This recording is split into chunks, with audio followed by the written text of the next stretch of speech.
భౌతిక విషయాలలో, ఆర్థిక విషయాలలో, ఈ లోక విషయాలలో చాలు అనే మనసు ఉండాలి ఎప్పటికప్పుడు. కానీ ఆత్మీయ విషయాల్లో ఇంకా నీ కృప కావాలయ్యా, ఇంకా నీ ఆత్మ కావాలి, ఇంకా నీ అభిషేకం కావాలి, ఇంకా ఉపదేశం నేర్చుకోవాలి, ఇంకా అభిషేకాన్ని పొందాలి, ఇంకా నీ దర్శనము తేటగా చూడాలి. నా కొరకు సిద్ధపరిచిన దాన్ని తేటగా చూడగలిగిన కన్నులు నాకు కావాలి అనే ఏడుపు ఒకటి నీ దగ్గర ఉండాలి. దేవునికి స్తోత్రం కలుగునగా.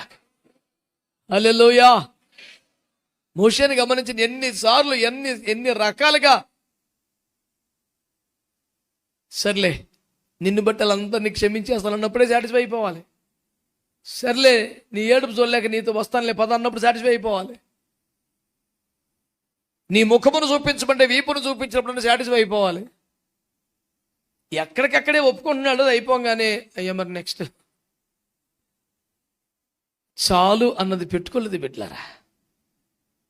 ఈ రోజున మోషే మన ఎదుట ఆదర్శవంతుడు కాదా? మనకు మాదిరిగా నిలబడిన గొప్ప దైవజనుడు కాదా?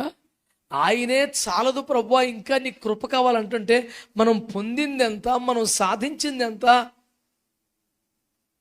అందరికంటే పెద్ద బ్యాప్టిజం సర్వీస్ నిర్వహించింది మోషే గారేగా.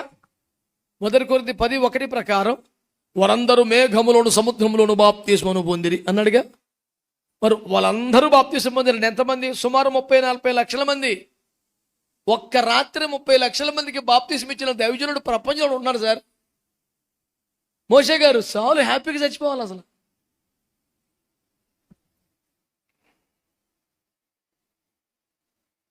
ఇంక నీ టైం అయిపోయింది కొడుకా, నువ్వు వచ్చేసాయి అంటే, నేను ఇక్కడ ఉన్నాను కాబట్టి, నాయకుడిని కాబట్టి, నడిపించాలి కాబట్టి వాళ్ళ గురించి నా చింత నాకు ఉండదు. నన్ను వచ్చేయమంటే హేలు కూడా నాకెందుకు, నువ్వే చూసుకొని హ్యాపీగా ఎగిరి వెళ్ళిపోవాలి కదా. నన్ను వచ్చేయమన్నావు, నేను వచ్చేస్తాను, నేను మహిమలో ఉంటాను. పర్లేదు, వీళ్ళ సంగతి ఏంటి?